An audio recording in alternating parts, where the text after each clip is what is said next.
Niambie my dear, my love, my chapet, my prince. Hapa mimi ndio nyumbani kwangu hapa. Umeona bana? Kwa hiyo siku nyingine hata ukiamua kuja unakuja. Au sio rafiki yangu?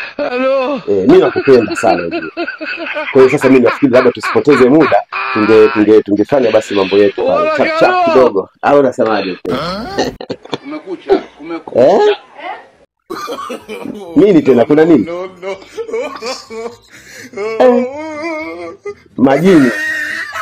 Sasa majini yanakuja kupanda hapa. Kwa nini asingepandia huko wakati unaniambia nikununulie chipsi na kununulia kuku? Umetaka hela nakupa. Leo yanakuja kupanda hapa. Kwa nini asingekataa kule bana? Majini yakataa kwamba bana usimpe huyu hela, unakuja kunikatalia hapa sasa kwenye majini. Na maana sasa hii ndio tatizo hili sasa. Hili ni tatizo hili sasa. Yaani mkifikia tu sehemu kama hizi basi mnaanza kupandisha majini sasa. Mambo gani sasa hayo tena? Jesus.